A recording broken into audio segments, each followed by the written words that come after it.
Hello guys, welcome back to my YouTube channel in you latest topics. ನಾನು ಈ ದಿನ BComನ second ಸೆಮಿಸ್ಟರ್ನ ವಿದ್ಯಾರ್ಥಿಗಳಿಗೆ ಸಂಬಂಧಪಟ್ಟಂತೆ ಈ ವಿಡಿಯೋ ಮಾಡ್ತಾ ಇದ್ದೀನಿ. ಈ ವಿಡಿಯೋ ತುಂಬಾ ಯೂಸ್ಫುಲ್ ಆಗಿರುತ್ತೆ ನಿಮಗೋಸ್ಕರ.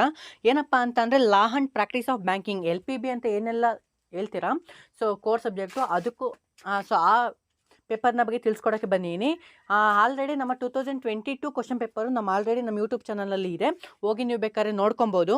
ಸೊ ಇದು 2023 ಕ್ವಶನ್ ಪೇಪರ್ಸು.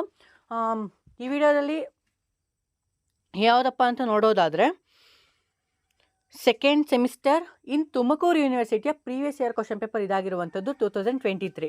ಈ ವಿಡಿಯೋ ಶುರು ಮಾಡೋಕ್ಕಿಂತ ಮುಂಚೆ ನಮ್ಮ ಚಾನಲ್ ಸಬ್ಸ್ಕ್ರೈಬ್ ಮಾಡ್ಕೊಂಡು ತಪ್ಪದೇ ಸಬ್ಸ್ಕ್ರೈಬ್ ಮಾಡಿಕೊಂಡು ಈ ವಿಡಿಯೋಗೊಂದು ಲೈಕ್ ಮಾಡಿ ಮತ್ತು ನಿಮ್ಮ ಫ್ರೆಂಡ್ಗಳಿಗೂ ಶೇರ್ ಮಾಡಿ, ಆದಷ್ಟು ಅವರಿಗೂ ಸಹ ಇನ್ಫಾರ್ಮೇಷನ್ ಸಿಗಲಿ ಅಂತ ಹೇಳ್ತಾ ಬನ್ನಿ ಗೈಸ್ ಈ ವಿಡಿಯೋ ಶುರು ಮಾಡೋಣ.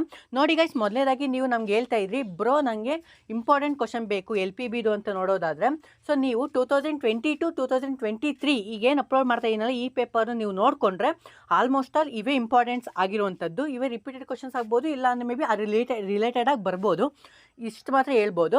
ಸೊ ಮೊದಲಿಗೆ ಇದು ನೋಡೋದಾದರೆ MCQ questions 2 marks 4 marks 12 marks ಇರೋದ್ರಿಂದ ಸೊ ಮೊದಲನೇದಾಗಿ MCQ ಕ್ವಶನ್ಸ್ ನೋಡೋಣ ಬನ್ನಿ.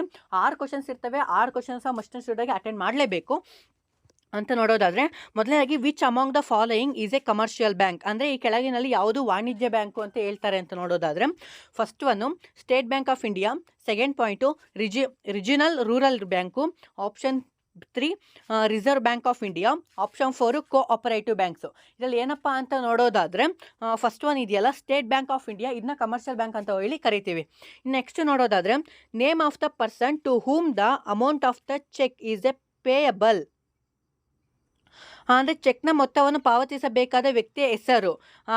First one drawer, second one Peyi, next option 3 drawee, option 4 acceptor. So ಇದಕ್ಕೇನಪ್ಪ ಆನ್ಸರ್ ಅಂತ ನೋಡೋದಾದರೆ ಆಪ್ಷನ್ 2 ಪೇಯಿ ಅಂದರೆ ಪಾವತಿದಾರ, ಇದಕ್ಕೆ ಆನ್ಸರ್ ಆಗಿರುತ್ತೆ. ಇನ್ನು ನೆಕ್ಸ್ಟ್ ನೋಡೋದಾದರೆ which of the following section defines the negotiable instruments under NI act, negotiable instruments act 1881ನಲ್ಲಿ ಅಂತ ನೋಡಿದ್ರೆ ಈ ಕೆಳಗಿನ ಯಾವ ವಿಭಾಗವು NI ಆ್ಯಕ್ಟ್ ಅಂದರೆ ನ್ಯಾಷನಲ್ ನೆಗೋಷಿಯಬಲ್ ಇನ್ಸ್ಟ್ರೂಮೆಂಟ್ಸ್ ಆ್ಯಕ್ಟ್ 1981 ಅಡಿಯಲ್ಲಿ ನೆಗೋಷಿಯಬಲ್ ಉಪಕರಣವನ್ನು ವ್ಯಾಖ್ಯಾನಿಸುತ್ತದೆ ಅಂತ ನೋಡೋದಾದರೆ option 1 section 6, options section 4, option 3 section 5, option 6 section 13. ಇದಕ್ಕೆ ಆನ್ಸರ್ ಏನಪ್ಪ ಅಂತ ನೋಡೋದಾದರೆ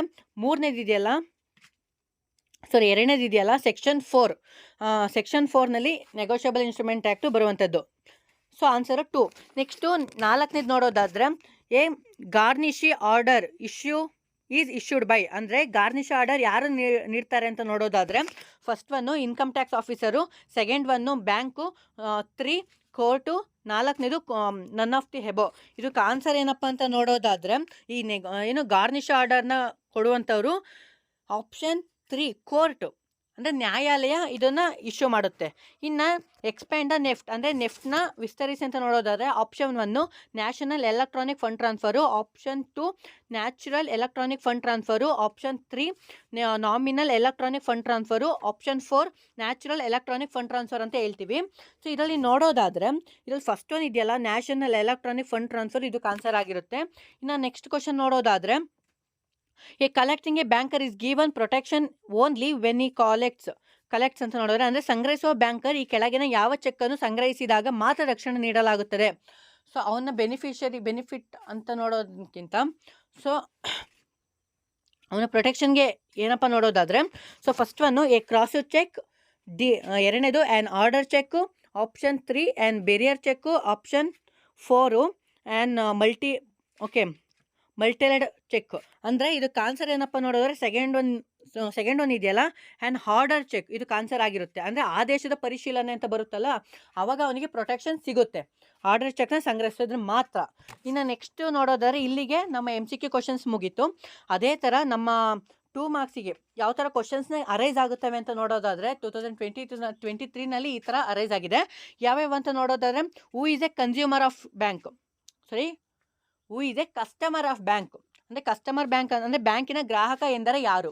ಸೊ ಇದನ್ನು ನೀವು ನೋಡ್ಕೊಬೋದು. ಅಂದರೆ ಕಸ್ಟಮರ್ ಆಫ್ ಬ್ಯಾಂಕ್ ಅಂದರೆ ಯಾರು, ಸೊ ಯಾರು ಬ್ಯಾಂಕ್ ಅಕೌಂಟ್ನ ಓಪನ್ ಮಾಡಿಸಿರ್ತಾನಲ್ಲ ಅವನು ಕಸ್ಟಮರ್ ಅಂತ ಕರೀತಾರೆ ಅಲ್ವಾ. ಇನ್ನು ನೆಕ್ಸ್ಟ್ ನೋಡಿದ್ರೆ what is the older for value, ಓಕೆನಾ. ಅಂದರೆ ಮೌಲ್ಯದ ಸ್ವಾಧೀನದಾರರು ಎಂದರೇನು, ಇದು ಮೀನಿಂಗ್ ಹೋಲ್ಡರ್ ಫಾರ್ ವ್ಯಾಲ್ಯೂ, ಇದ್ರದ್ದು ಮೀನಿಂಗ್ನ ಬರೀಬೇಕಾಗುತ್ತೆ. Next what is the certificate of deposits. What is certificate of deposit ಅಂದರೆ ಠೇವಣಿ ಪ್ರಮಾಣ ಪತ್ರ ಎಂದರೇನು, ಇದು ಮೀನಿಂಗ್ನ ಕೊಡಬೇಕಾಗುತ್ತೆ. So next define the holder. ಓಕೆನಾ, ಡಿಫೈನ್ ಎ ಹೋಲ್ಡರ್, ಸ್ವಾಧೀನದಾರ ಪದವನ್ನು ವ್ಯಾಖ್ಯಾನಿಸಿ ಅಂತ ಇದೆ. ಇದು ಡಿಫಿನೇಷನ್ ಬರರೆ ಸಾಕಾಗುತ್ತೆ. ಇನ್ನು next what is e banking. ಓಕೆನಾ, ವಾಟ್ ಈಸ್ ಇ ಬ್ಯಾಂಕಿಂಗ್ ಅಂದರೆ ಲಾಸ್ಟ್ ಚಾಪ್ಟ್ರಲ್ಲಿ ಇದೆಯಲ್ಲ ಇ ಬ್ಯಾಂಕಿಂಗ್, ಅದು ಮೀನಿಂಗ್ನ ನೀವು ನೀಟಾಗಿ ನೋಡ್ಕೊಳ್ತಾ ಹೋಗಿ ಸೊ ನೀಟಾಗಿ ಬರೀಬೇಕಾಗುತ್ತೆ. ಇ ಬ್ಯಾಂಕಿಂಗ್ ಅಂದರೆ ಏನು ಇದೆ ಅಂದರೆ ಮೊದಲನೇದಾಗಿ ಆಫ್ಲೈನಲ್ಲಿ ಇರುವಂಥದ್ದನ್ನ ನಾವು ಆನ್ಲೈನಲ್ಲಿ ಯಾವ ಥರ ಕನ್ವೆ ಮಾಡ್ತೀವಲ್ವ, ಕನ್ವೆ ಮಾಡಿಕೊಂಡು ನಾವು ಬ್ಯಾಂಕಿಂಗ್ ಮಾಡ್ತೀವಲ್ವ. ಈಗ ನೆಟ್ ಬ್ಯಾಂಕಿಂಗ್ ಎಲ್ಲ ಇರೋದ್ರಿಂದ ಬ್ಯಾಂಕಿಂಗ್ನೇ ನಾವು ಹಿಂಗೆ ಎಲೆಕ್ಟ್ರಿಷಿಯಲಿ ಮಾಡ್ತೀವಲ್ಲ, ಅದನ್ನು ನಾವು ಇ ಬ್ಯಾಂಕಿಂಗ್ ಅಂತ ಕರಿತೀವಿ. ಅದನ್ನು ನೀವು ನೋಡ್ಕೊಳ್ಳಿ. ಇನ್ನು ನೆಕ್ಸ್ಟ್ ನೋಡೋದಾದರೆ 4 ಮಾರ್ಕ್ಸಿಗೆ ಯಾವ ಥರ ಕ್ವಶನ್ಸ್ ಅರೈಸ್ ಆಗಿದೆ ಅಂತ ನೋಡೋದಾದರೆ, ಸೊ ಫಸ್ಟ್ನೇ question, what are the objectives of RBI. ಓಕೆನಾ, RBI ಬ್ಯಾಂಕಿನ ಉದ್ದೇಶಗಳು ಯಾವುವು, RBIನ ಆಬ್ಜೆಕ್ಟಿವ್ಸ್ನ ನೀವು ಇಲ್ಲಿ ಬರೀಬೇಕಾಗುತ್ತೆ. ಜಸ್ಟ್ ಆಬ್ಜೆಕ್ಟಿವ್ಸ್ ಮಾತ್ರ ಮೆನ್ಷನ್ ಮಾಡಿ. ಸೊ ಇದ್ರಲ್ಲಿ ಟೋಟಲ್ 5 ಕ್ವಶನ್ ಇರುತ್ತೆ, 3 ಕ್ವಶನ್ ಅಟೆಂಡ್ ಮಾಡಿ. ಅಂದರೆ ಇದು RBI ಆಬ್ಜೆಕ್ಟಿವ್ಸ್ ಇದೆಯಲ್ಲ, ಇದು ಎಕ್ಸ್ಪ್ಲೇಷನ್ ಕೇಳಿಲ್ಲ, ಓನ್ಲಿ ಪಾಯಿಂಟ್ಸ್ನ ಬರೀರಿ ಅಂತ ಹೇಳಿದ್ದಾರೆ. Next briefly explain the payment of due course ಅಂದರೆ ಪೇಮೆಂಟ್ ಇನ್ ಡ್ಯೂ ಕೋರ್ಸ್ನ ಬಗ್ಗೆ ಬ್ರೀಫ್ಲಿ ಎಕ್ಸ್ಪ್ಲೇನ್ನ ಬರೀಬೇಕಾಗುತ್ತೆ. ಅಂದರೆ ಡ್ಯೂ ಕೋರ್ಸ್ನ ಬಗ್ಗೆ ನೀವು ಮೀನಿಂಗ್ನ ಬರೆದು ಅದ್ರ ಬಗ್ಗೆ ನೀವು ಪಾಯಿಂಟ್ನ ಹಾಕ್ಕೊಂಡು ಬರ್ಕೊಳ್ತಾ ಹೋಗಬೇಕು. ಪೇಮೆಂಟ್ ಇನ್ ಡ್ಯೂ ಕೋರ್ಸ್ನ ಬಗ್ಗೆ ಅದನ್ನು ತಿಳ್ಕೊಳ್ಳಿ. Next what are the characteristics of joint stock company ಅಂದರೆ ಕೂಡು ಬಂಡವಾಳ ಸಂಸ್ಥೆ ಲಕ್ಷಣಗಳು ತಿಳಿಸಿ. ಜಾಯಿಂಟ್ ಸ್ಟಾಕ್ ಕಂಪನಿಯ ಫ್ಯೂಚರ್ಸು ನೀವು ಇಲ್ಲಿ ಎಕ್ಸ್ಪ್ಲೇನ್ ಮಾಡಬೇಕಾಗುತ್ತೆ. ಫ್ಯೂಚರ್ಸು, ನೇಚರು, ಕ್ಯಾರೆಕ್ಟರಿಸ್ಟಿಕ್ಸ್ ಎಲ್ಲ ಒಂದೇ ಕಂಡ್ರು, ಸರಿನಾ. Next distinguish between general crossing and special crossing of cheque ಅಂದರೆ ಸಾಮಾನ್ಯ ರೇಖಿತ ಚೆಕ್ ಮತ್ತು ವಿಶೇಷ ರೇಖಿತ ಚೆಕ್ಗಳ ವ್ಯತ್ಯಾಸಗಳನ್ನು ತಿಳಿಸಿ. ಇದು 4 ಮಾರ್ಕ್ಸಿಗೆ ಆಗಿರೋದ್ರಿಂದ ಮಿನಿಮಮ್ 5 ಪಾಯಿಂಟು ಬರೀಲೇಬೇಕು. ಅದು ಮೀನಿಂಗ್ ಆಗಿರ್ಬೋದು, ಆಬ್ಜೆಕ್ಟಿವ್ಸ್ ಆಗಿರ್ಬೋದು, ಸ್ಕೋಪ್ ಆಗಿರ್ಬೋದು, ಇಂಪಾರ್ಟೆನ್ಸ್ ಆಗಿರ್ಬೋದು, ಅವೆಲ್ಲ ನೀವು ಪಾಯಿಂಟ್ ನೋಟ್ ಮಾಡಿಕೊಂಡು ಬರೋದು ನಡೆಯುತ್ತೆ. ಓಕೆನಾ, ಎರಡದು ಡಿಫ್ರೆನ್ಸ್ ಇರಬೇಕು. ಇನ್ನು next what are the advantages of internal banking. So internal ಬ್ಯಾಂಕಿಂಗಿಂದ ಏನೆಲ್ಲ ಅಡ್ವಾಂಟೇಜಸ್ ಇದೆ, ಒಂದು ಟೈಮ್ ಸೇವಿಂಗ್ ಆಗುತ್ತೆ, ಸೊ ಮತ್ತು ಬೇಗ ಕನ್ವೆ ಮಾಡ್ಬೋದು. ಓಕೆ, ಈಗ ಈ ಥರ ಎಲ್ಲ ಏನೆಲ್ಲ ಅಡ್ವಾಂಟೇಜಸ್ ಇದೆ ಇಂಟರ್ನೆಟ್ ಬ್ಯಾಂಕಿಂಗಿಂದ, ಸೊ ಇದನ್ನು ನೀವು ಇಲ್ಲಿ ತಿಳಿಸ್ಕೊಡ್ಬೇಕಾಗುತ್ತೆ. ಇನ್ನು ನೆಕ್ಸ್ಟ್ ನೋಡೋದಾದರೆ ಸೆಕ್ಷನ್ ಸಿನಲ್ಲಿ 12 ಮಾರ್ಕ್ಸಿಗೆ ಯಾವೆಲ್ಲ ಕ್ವಶನ್ಸ್ ಅರೈಸ್ ಆಗಿದೆ ಅಂತ ನೋಡೋದಾದರೆ, ಸೊ ಫಸ್ಟ್ 12 ಮಾರ್ಕ್ಸಿಗೆ explain the primary and secondary functions of bank ಅಂದರೆ ಪ್ರೈಮರಿ ಮತ್ತು ಸೆಕೆಂಡರಿ ಫಂಕ್ಷನ್ಸ್ ಬ್ಯಾಂಕ್ ಅಂದರೆ ಬ್ಯಾಂಕಿನ ಪ್ರೈಮರಿ ಸೆಕೆಂಡರಿ ಫಂಕ್ಷನ್ಸ್ಗಳು ಏನೆಲ್ಲ ತಿಳಿಸ್ಕೊಡುತ್ತೆ ಅನ್ನೋದನ್ನು ನೀವು ಇಲ್ಲಿ ಬರೀಬೇಕಾಗುತ್ತೆ, ಎಕ್ಸ್ಪ್ಲೈನ್ ಸಹ ಮಾಡಬೇಕಾಗುತ್ತೆ.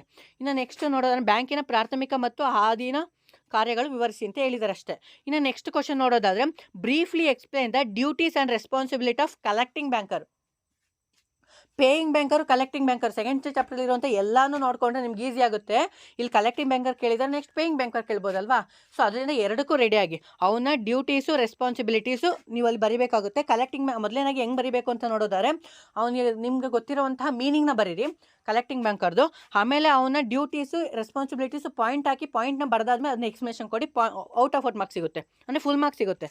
So next what precautions a banker should take a opening and maintaining an account in a name. ಅದರಲ್ಲಿ ಮೈನರು ಜಾಯಿಂಟ್ ಸ್ಟಾಕ್ ಕಂಪನಿ. ಸೊ ಯಾವ ಥರ ಬ್ಯಾಂಕರು ಓಪನಿಂಗ್ ಯಾವ ಥರ ಮಾಡಿಸ್ಬೇಕು, ಮೇಂಟೆನೆನ್ಸ್ ಯಾವ ಥರ ಮಾಡಿಸ್ಬೇಕು, ಅವರಲ್ಲಿ ನಮಗೀಗ ಕಂಡೀಷನ್ ಕೊಟ್ಟಿದ್ದಾರೆ.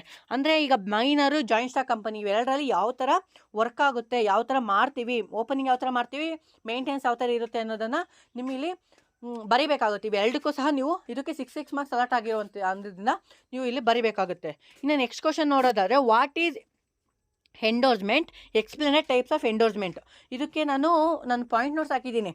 ಅಂದರೆ ಎಲ್ಲಿ ಅಂತ ನೋಡೋದಾದರೆ, ನಾನು ಈ 1 ವರ್ಷದ ಹಿಂದೆ ನಾನು ಓದ್ಕೊಬೇಕಾದ್ರೆ ನಾನು ಪಾಯಿಂಟ್ ನೋಟ್ಸ್ ಮಾಡಿ ಹಾಕಿದ್ದೀನಿ. ಅದು ತುಂಬ ಈಸಿಯಾಗಿದೆ, ತುಂಬ ಚೆನ್ನಾಗಿದೆ, ಬೇಕಾ ಅಲ್ಲಿ ನೋಡ್ಕೊಬೋದು. ಇಲ್ಲ ಅಂದರೆ ಎಂಡೋರ್ಸ್ಮೆಂಟ್ ಮೀನಿಂಗ್ನ ಬರೆದು ನೀವು ಅದ್ರ ಬಗ್ಗೆ ಟೈಪ್ಸ್ನ ಬರೆದು ಅದ್ರ ಬಗ್ಗೆ ಎಕ್ಸ್ಪ್ಲೇನ್ ಮಾಡಬೇಕಾಗುತ್ತೆ. ಈ ಥರ ಬರಬೇಕು ಪ್ರೊಸೀಜರು. ಇನ್ನು next what are the advantages and disadvantages of internet banking. ಮತ್ತೆ ಕ್ವಶನ್ಸ್ ಅರೈಸ್ ಆಗಿದೆ. ಇಂಟರ್ನೆಟ್ ಬ್ಯಾಂಕಿಂಗ್ ಮೀನಿಂಗ್ನ ಬರೀರಿ. ನೆಕ್ಸ್ಟು ಅಡ್ವಾಂಟೇಜಸ್ಸು, ಡಿಸ್ಅಡ್ವಾಂಟೇಜಸ್ಸು ಅಂದರೆ ಅದರ ಅನುಕೂಲಗಳು ಅನಾನುಕೂಲಗಳು ಯಾವುವು ಅಂತ ಕೇಳಿದ್ದಾರೆ ಅಷ್ಟೇ. ಅಡ್ವಾಂಟೇಜಸ್ ಒಂದು 5 ಪಾಯಿಂಟ್ ಬರೀರಿ, ಅದೊಂದು 6 ಪಾಯಿಂಟು 7 ಪಾಯಿಂಟು ಬರೀರಿ. ಒಟ್ಟು ಟೋಟಲಿ ಎಷ್ಟು ಪಾಯಿಂಟ್ ಆಗಬೇಕು ಅಂದರೆ ಇದರಲ್ಲೊಂದು 6 12 ಮೀನಿಂಗ್ ಒಂದು ಸೇರ್ಸ್. ಓಕೆ, ಇಷ್ಟದು ನಮ್ಮ law and practice of banking ಅಂತ ಏನಿದೆ, LPB ಅಂತ ಏನಿದೆ, ಸೊ 2023ನೇ ಪೇಪರ್ ಇಷ್ಟಿತ್ತು. ಓಕೆನಾ. ಸೊ ಇಷ್ಟನ್ನು ಹೇಳ್ಬೋದು. ಇನ್ನು ನೆಕ್ಸ್ಟ್ ವೀಡಿಯೋ ಏನಿದೆ ಡಿಜಿಟಲ್ ಫ್ಲೂಯೆನ್ಸಿ ಅಂತ ಇದೆ ನಿಮಗೆ. ಸೊ ಅದ್ರ ಬಗ್ಗೆ ತಿಳಿಸ್ಕೊಡ್ತೀನಿ. ಸೊ ಮತ್ತು ಬಿಸ್ನೆಸ್ ಮ್ಯಾಥಮೆಟಿಕ್ಸ್ ಅಂತ ಇದೆ, ಅದನ್ನು ಸಹ ನಾನು ಒಂದು ಕ್ಲಿಪ್ ಹಾಕ್ತೀನಿ ಅಂತ ಹೇಳ್ತಾ thank you guys. See you ಮತ್ತೊಂದು ವೀಡಿಯೋಲಿ ಸಿಗ್ತೀನಿ.